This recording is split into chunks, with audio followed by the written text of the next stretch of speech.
አርእስተ ዜና የብፁዕ ቅዱስ አቡነ መርቆሬዎስ ቀዳማዊ ፓትርያርክ አራተኛ ዓመት መታሰቢያ በዓል ተከበረ።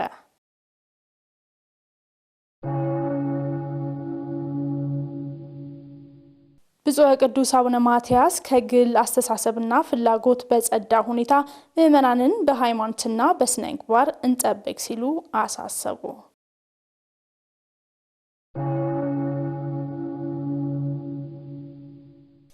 ሰላም እግዚአብሔር ቤተሰቦች ከማህበረ ቅዱሳን ቴሌቪዥን የዕለቱን አብይ ዜና ይዘንላችሁ ቀርበናል። ከዜናዎቹ ጋር አብራችሁ ቆይታ ማድረገው ኤልሳይት ቤተነኝ። ከዜናዎቹ ጋር አብራችሁን ትሆኑ ዘንድ በአክብሮት ጋብዘን። የብፁዕ ቅዱስ አቡነ መርቆሬዎስ ቀዳማዊ ፓትርያርክ አራተኛ ዓመት መታሰቢያ በዓል ተከበረ። ቅዱስነታቸው የቤተክርስቲያን ልዕልና በማስጠበቅ ትልቅ አስተዋጽኦ እንደነበራቸው ይታወሳል። ተመስገን ፈቃዱ በመንበረ ጸባዖት ቅድስት ሥላሴ ካቴድራል በመገኘት ተከታዩን ዘገባ አሰናድቶታል። ተከታትለን እንመለስ። አራተኛው የኢትዮጵያ ኦርቶዶክስ ተዋሕዶ ቤተክርስቲያን ፓትርያርክ የነበሩ ብፁዕ ቅዱስ አቡነ መርቆሬዎስ ቀዳማዊ አራተኛ ዓመት የመታሰቢያ ዕለት ዛሬ የካቲት 25 ቀን 2018 ዓ.ም በመንበረ ጸባዖት ቅድስት ሥላሴ ካቴድራል ብፁዓን አበው ሊቃነ ጳጳሳት በተገኙበት በታላቅ ስነ ስርዓት ተከብሯል። በስነ ስርዓቱ ላይ የተገኙት ብፁዕ አቡነ ሳዊሮስ ቅዱስነታቸው እግዚአብሔር በብዙ ነገር የጎበኛቸው አብዝተው የተማሩ ትሑት አባት እንደነበሩ ጠቁመዋል። በእውነት ብፁዕ ወቅዱስ አቡነ መርቆሬዎስ ቅዱስ አባታችን እንደምታውቁት እግዚአብሔር በብዙ መንገድ የጎበኛቸው ናቸው። አብዝተው የተማሩ፣ አብዝተው የጾሙ፣ የጸለዩ፣ አብዝተው ያስተማሩ፣ ከሁሉም በላይ ደግሞ በዚህ ሁሉ ተጋድሎ በላይ አንደበታቸውን የሚቆጣጠሩ ይገርማቸው። ለምን አይናገሩም ነፃነት ባለበት ሀገር ብለው ሲያስገድዷቸው ከእግዚአብሔር ጋር እየተነጋገርኩ ለእሱ እየነገርኩት ነው የሚሉ ቅዱስነታቸው ለአብነት መምህራን ትልቅ ትኩረት የሰጡ ደቀ መዛሙርትንም የሚያግዙ እንደነበር ሊቀ ማእምራን ብርሃነ መስቀል ገበየሁ ይናገራሉ። አንድም አብነት መምህር በሳቸው ዘመን ጉባኤ የተከለ ሁሉ ለተማሪዎችንም ይረዱ ነበር። ደቀ መዛሙርትንም ዘመኑ በነበረበት ዘመን ትልቅ ነው ባይባልም ለቤተ ክርስቲያን በተለይ ለአብነት መምህራን ከፍተኛ ክብርና ከፍተኛ አስተዋጽኦ አድርገው አብነት መምህራንን ይረዱ ነበር። ደቀ መዛሙርቱንም እንዲማሩ ያደርጉ ነበር። ሊቀ ማእምራን አክለውም በትዕግስት መኖርን ከቅዱስነታቸው አንዱ አብነት የምናደርገው ነገር ሊሆን እንደሚገባ ጠቁመዋል። እንደ ቅዱስ ዮሐንስ አፈወርቅ ምንድነው ከንግስቲቱ ጋር ተጣልቶ አሁን ስታወጡኝ ህዝቡ ይተላለቃል፣ ህዝቡም ሌላ ነገር ይሆናልና በሌሊት መታችሁ መጀመሪያ እንደታረቅን ይደረግና በኋላ ግን ሌሊት ወደ ፈለጋችሁ ትሰዱኝ እንዳለው እንደ ቅዱስ ዮሐንስ አፈወርቅ የሳቸውም አንዲት ቀን ስለ በደል ወይም ደግሞ አንዲት ቀን እገሌ በደለኝ ብለው ተናግረው አያውቁም። ስለዚህ አሁንም ቢሆን አብነት የሚሆነን ከሁሉም በላይ በትዕግስት መኖር ሀዳጌ በቀልነት ይሄ ነገር አብነት ሊሆነን ይችላልና የብፁዕ ቅዱስነታችን ሁሉ ነገራቸው የሚነበቡ መጽሐፍ ናቸው። ከዚያም በላይ ግን በተለይ በትዕግስትና በአርምሞ አብነት ሊሆን ይገባል። ቅዱስነታቸው አብዝተው ስለ ቅድስት ቤተክርስቲያንና ስለ ሀገራቸው ይጨነቁ ነበርና እኛም ስለ ሀገራችን ሰላም ወደ እግዚአብሔር ልንጮህ ያስፈልጋል ሲሉ መልእክታቸውን አስተላልፈዋል። ምድራችን እረፍት ያስፈልጋታል። እግዚአብሔር እንዲያሳርፋት በምድራችን ላይ የሚፈሰውን ደም እግዚአብሔር እንዲያቆም፣ የሚጠፋውን ሕይወት እግዚአብሔር እንዲያቆም፣ ለምድራችን እረፍት ሰላም እንዲሰጣት አብዝተን መጸለይ አለብን። በእውነት የሊቃውንቱ ጸሎት ቀላል አይደለም። አሁንም አስቡበት፣ ሁላችንም እንጸልይ። ለምድራችን ሰላም፣ ለምድራችን እረፍት እንዲሰጥልን እግዚአብሔር አሜን። ብፁዕ ወቅዱስ አቡነ ማትያስ ቀዳማዊ ፓትርያርክ ርዕሰ ሊቃነ ጳጳሳት ዘኢትዮጵያ ሊቀ ጳጳስ ዘአክሱም ወዕጨጌ ዘመንበረ ተክለ ሃይማኖት ከግል አስተሳሰብና ፍላጎት በጸዳ ሁኔታ ምዕመናንን በሃይማኖትና በስነ ምግባር እንጠብቅ ሲሉ አሳሰቡ። ቅዱስነታቸው የዘመኑ ሐዋርያት የሆንን ሁላችን ቅዱስ ወንጌልን በማስተማር በሀገርና በዓለም የሚታዩ ፈተናዎችን መከላከል እንችላለን ብለዋል። ሀብቴ ብርሃኑ ተጨማሪ አለው። በትላንትናው ዕለት የብፁዕ ቅዱስ አቡነ ማትያስ ቀዳማዊ ፓትርያርክ ርዕሰ ሊቃነ ጳጳሳት ዘኢትዮጵያ ሊቀ ጳጳስ ዘአክሱም ወዕጨጌ ዘመንበረ ተክለ ሃይማኖት 13ኛ ዓመት በዓለ ሲመት በመንበረ ጸባዖት ቅድስት ሥላሴ ካቴድራል መከበሩ ይታወሳል። በዚህም ቅዱስነታቸው ባስተላለፉት መልእክት በቅድስት ቤተ ክርስቲያን የሚሰጠው አገልግሎት ዋነኛ ግቡ ቅዱስ ወንጌልን ለፍጥረት ሁሉ ማብሰር መሆኑን ተናግረዋል።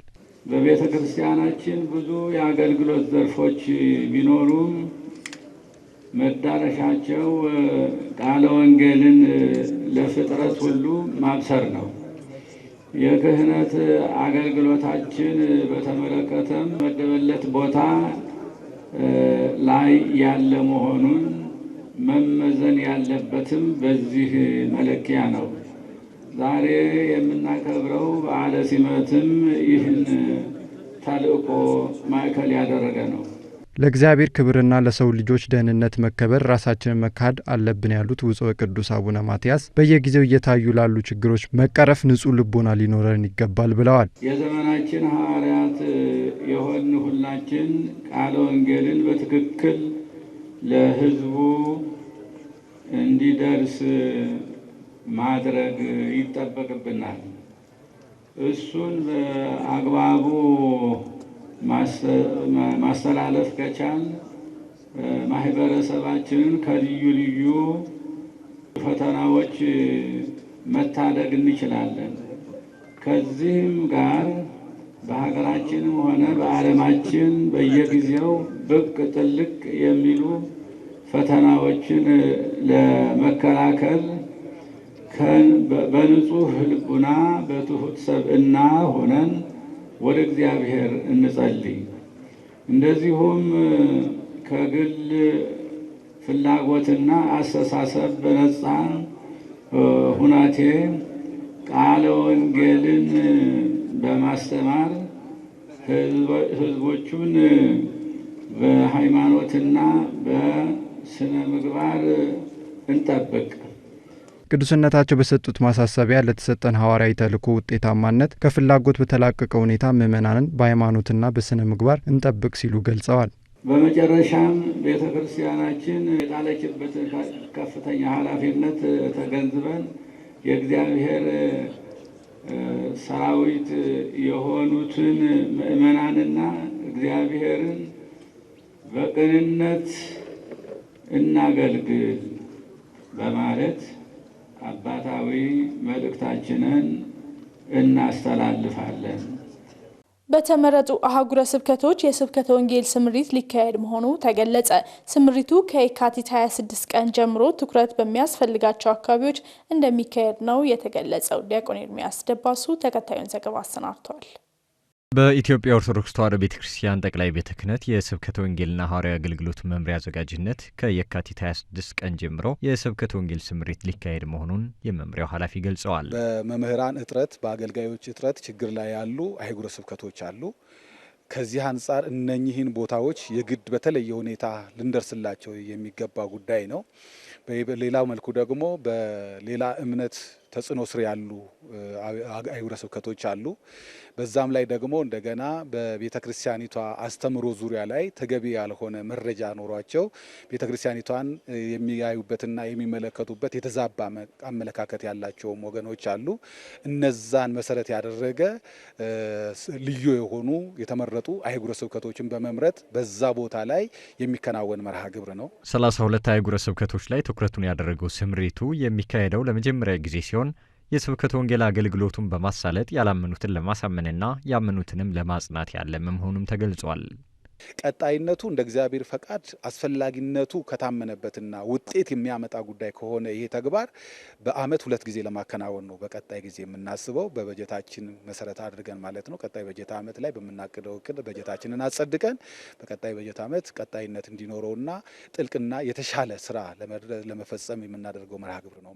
በገጠርና በጠረፋማ አካባቢ ያለውን የሰባክያነ ወንጌል እጥረት ለመፍታት እየሰራ መሆኑን ያሳወቀው መምሪያው በተለይም ከገጠር ወደ ከተማ ለሚደረግ የመምህራን ፍልሰትም መፍትሄ የሚሆኑ እቅዶችን በቀጣይ እንደሚተገብር ነው ያሳወቀው። በአሁን ሰዓት በየአህጉረ ስብከቱ ደረጃ ላይ በመናይበት ሰዓት የስብከተ ወንጌል አገልግሎት በተጠናከረ መልኩ የሚከናወንባቸው አህጉረ ስብከቶች አሉ። በዛው ልክ ደግሞ ከነጭራሹም አለ ለማለት የማያስደፍር ደረጃ ላይ ደግሞ የደረሱ አሉ። ይህ ደግሞ ከምን የመጣ ነው በሚባልበት ሰዓት አንደኛ የአገልጋዮች እጥረት ነው። ሁሉም ወደ ከተማ የመፍለስ ነገሮች አሉ። ገጠሪቷን ቤተክርስቲያን የሚያይና የሚመለከት የለም። ከዚህ አንጻር ይህንን ሁሉ ችግር ከማጥናትና እይታ ውስጥ ከማስገባት አንጻር ወደፊት ያሰብናቸው በተጓዳኝ የምናከናውናቸው የመምህራን ማብቃት ስራዎችም እቅድና ፕሮግራሞች አሉን። በተለየ ሁኔታ ጠረፍ አካባቢ ያሉትን አህጉረ ስብከቶችን የዳሰሰና እነሱን ተደራሽ ባደረገ አግባብ ከዛ ስበን አምጥተን ጭምር ስልጠናዎችን በመስጠት የ6 ወር ስልጠና ሰጥተን ወደ የአህጉረ ስብከቱ ለማሰማራትን ፕሮግራም አድርገን እቅዳችን ውስጥ አካተን በዚህ በጀት ዓመት የምንጀምረው ተግባር ይሆናል ማለት ነው። በተለያዩ የጤና ችግሮች ምክንያት የመድኃኒት ተጠቃሚ የሆኑ ታማሚያንን ስነ ልቦና መጠበቅ እንደሚገባ ተጠቆመ። ታማሚዎች ከጾም ጋር ተያይዞ የሚገጥማቸውን የስነ ልቦና ጫና ከመጠበቅ አኳያ ቤተክርስቲያን ምን ትላለች ሲል ተመስገን ፈቃዱ ተጨማሪ ዘገባ አሰናድቷል። እሱን ተከታትለን ተመልሰን እንገናኝ። መድኃኒት እየወሰዱ መጾም ይቻላል። ያ ጾም ምን አይነት ነው? መንፈሳዊ ጾም፣ ሕዋሳቶቻችን የሚጾሙት ጾም ማለት ነው። ክፉ ከማውራት ወደ መጥፎ ቦታ ከመሄድ ከመጨፈር ከመዝፈን ዳንኪራ ከመርገጥ ከሐሜት ከመለያየት የክፋት ስራዎችን በሙሉ ከመስራት መጾም ይችላሉ መድኃኒት የሚወስዱ ሰዎች። ጾም አንዱ ለተወሰነ ጊዜ ከምግብና ከውሃ መከልከል እንደሆነ ይታወቃል። በዚህም ወቅት ምዕመናን የጤና እክል ገጥሟቸው ሕክምናቸውን የሚከታተሉ በርካታ ናቸው። ጾሙንም ለመጾም ካላቸው ጉጉት የተነሳ መድኃኒታቸውን ሲያቋርጡ ይስተዋላል። ይህም ተገቢ ያለመሆኑን ቀደም ሲል የቤተ ክርስቲያን መምህሩ አንስተውልናል። በመዲናችን አዲስ አበባ የሚገኘው የትሁት ማዕከለኛ ክሊኒክ ኃላፊ ዶክተር አሸናፊ ባህራይ ከጣቢያችን ጋር በነበራቸው ቆይታም የታዘዘን መድኃኒት ማቋረጥ የሚያመጣውን ተጽዕኖ አክለው ገልጸውልናል።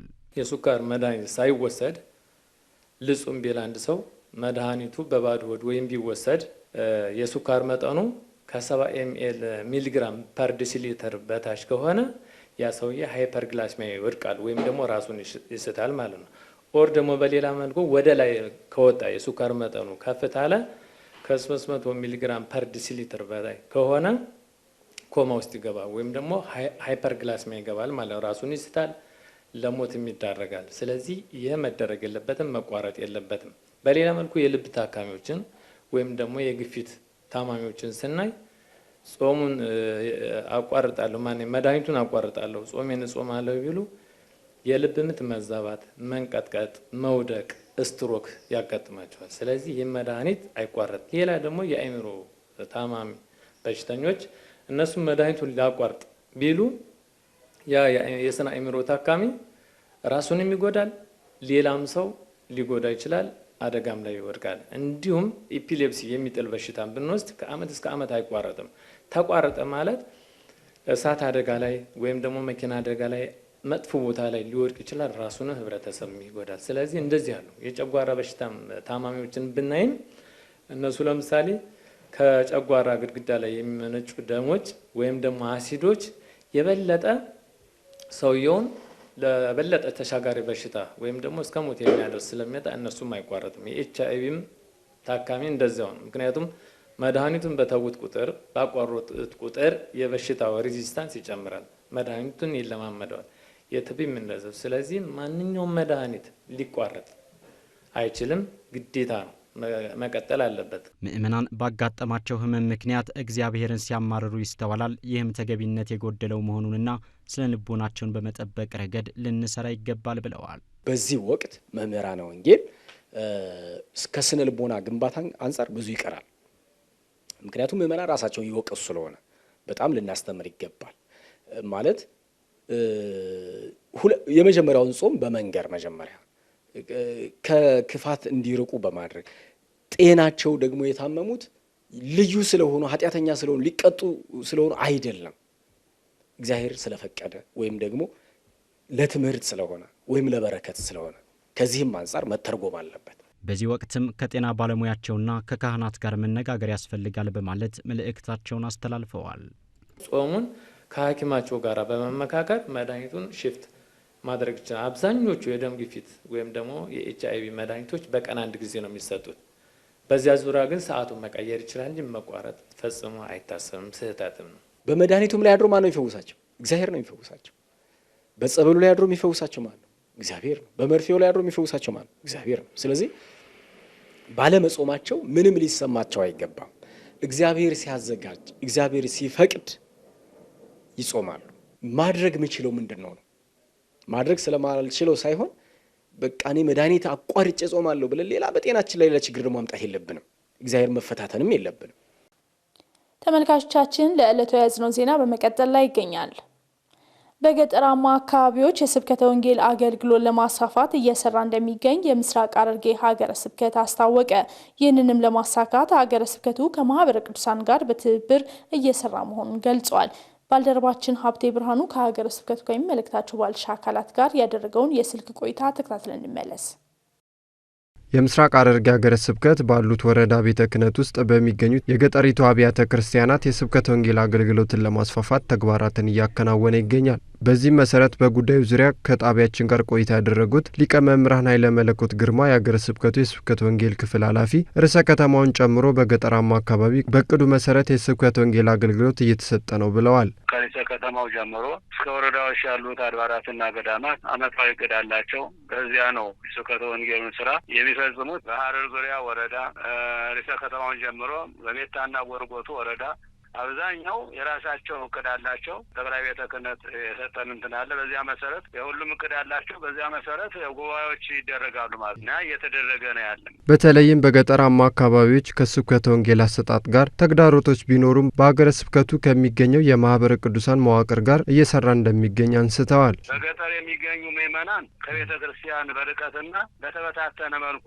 መገኘታቸው ይሄ ተግዳሮት ነው። የተበታተኑትን በርቀት የሚገኙትን ከማህበረ ቅዱሳን እዚህ ገኛ ጋር ማለት ነው በመሆን በብዛት የስብከት ኬላ በማቋቋም አመርቂ ስራ ተሰርቷል። ውጤትም ተገኝቶበታል ማለት ነው እና በዚያ መሰረት ከቤተ ክርስቲያን ርቀው የሚገኙትን ገጠራማው ላይ ኬላዎችን በማቋቋም እንደየሁኔታው በሳምንት የሚያገኙአሉ፣ በወርም የሚያገኙአሉ እንደ ሁኔታው ትምህርት እየተሰጠ ነው ማለት ነው። ኃላፊ በቆይታቸው በገጠራማ አካባቢዎቹ አብያተ ክርስቲያናት እንዳይዘጉና ምዕመናን በእምነታቸው እንዲጸኑ አገልግሎቱን ለማስፋፋት በልዩ ትኩረት እየተሰራ መሆኑን ተናግረዋል። ከብፁዕ አባታችን ጀምሮ የሀገረ ስብከቱ ሰባክያነ ወንጌል የአድባራትና ገዳማት አስተዳዳሪዎች እስከ ገጠር ድረስ እየሄዱ በከፍተኛ አገልግሎት ይገኛሉ። ለምሳሌ በባለ ጥምቀት ጊዜ ለገጠሯ ቤተ ክርስቲያን ትኩረት በመስጠት ሀገረ ስብከቱ በራሱ በጀት የአገልጋይ እጥረት ላለባቸው ከ12 በላይ አብያተ ክርስቲያናትን ሰባክያነ ወንጌልን በመላክ ምዕመናን እንዲዝናኑ ተደርጓል። በየዓመቱ ነው የሚደረግ ይሄ ማለት ነው። እንደገና በርዕሰ ከተማው ለሚገኙ ካህናት የአንድ ቀን ስልጠናም ተሰጥቷል ማለት ነው። የሀገረ ስብከቱ እንቅስቃሴ ነው። እንደገና በገጠራማው እንደገና አካባቢ በ5 ወረዳዎች በተመረጡ 5 አድባራትና ገዳማት በዚሁ በያዝነው የበጀት ዓመት ሀገረ ስብከቱ በራሱ በጀት እቅድ በመያዝ ከ15 በላይ መምህራንና ሰባክያነ ወንጌልን እንዲሁ ዘማሪያንን በማሰማራት አበይት ጉባኤያትን በመስራት የስብከተ ወንጌል አገልግሎት በሰፊው እየተካሄደ ይገኛል ማለት ነው። ይሄ ሀገረ ስብከቱ በራሱ በጀት ነው። በዛሬው ዕለት ታስበው ከሚውሉት ቅዱሳን መካከል ቅዱስ አውሳኒዮስ፣ ፊሊሞናና ሉቂያን የተመለከተ አጭር ታሪክ ወደ እናንተ ይቀርባል። እሱን ተከታትለን ተመልሰን እንገናኝ። በዚህች ቀን የከበሩ አውሳኒዮስና ፊሊሞና ስሟ ሉቂያ የሚባል አንዲት ድንግልም በሰማዕትነት አርፈዋል። እኒህ ቅዱሳን ሰማዕታት በቅዱስ ጳውሎስ ትምህርት ያመኑ ሲሆን ከጣዖት ቤት ወደ ቤተ ክርስቲያን በመሄድ የክብር ባለቤት ጌታችን ኢየሱስ ክርስቶስን ክብሩንና ልዕልናውን አብዝተው አመሰገኑ። በዚህ ጊዜም በጣዖታቶቻቸው ላይ እንደዘበቱ የተናገሩትን ልብ በማለት በመኮንኑ ዘንድ ወነጀሏቸው። መኮንኑም እኒህን 3ቱ ቅዱሳን የብረት ዘንጎችን በእሳት አግለው በቅዱሳኑ ጎኖች ውስጥ በማድረግ እንዲያሰቃዩአቸው አዘዘም። ከዚህም በኋላ የከበረ አውሳኒዮስን ወደ ጉድጓድ ወርውረው ነፍሱ ከስጋው እስከምትለይ ድረስ በድንጋይ ወገሩት። ቅዱስ ፊሊሞናና ቅድስት ሉቂያ ግን ብዙ ጊዜ በጸና ስቃይ ያሰቃዩአቸው ጀመር። ነፍሳቸውን የሚወስድ ዘንድ እግዚአብሔርን ለመኑት። እርሱም ልመናቸውን ተቀብሎ ነፍሳቸውን ወሰደም። በመንግስተ ሰማያትም የሰማዕትነትን አክሊል ተቀበሉ። አምላከ ሰማዕታት ከሰማዕታቱ በረከት ምልጃና ጸሎት ያሳትፈን። ተመልካቾቻችን ለዕለቱ ያዝነው አብይ ዜና የተከታተላችሁትን ይመስል ነበር። ከዜናዎቹ ጋር አብሬያችሁ ቆይታ ያደረኩትኝ ኤልሳይት ቤተ ነበርኩኝ። ለነበረን የአብሮነት ቆይታ ከልብ በማመስገን ቀሪ መርሃ ግብሮች ወደ እናንተ መልሳቸውን ይቀጥላሉ። ይቆየን።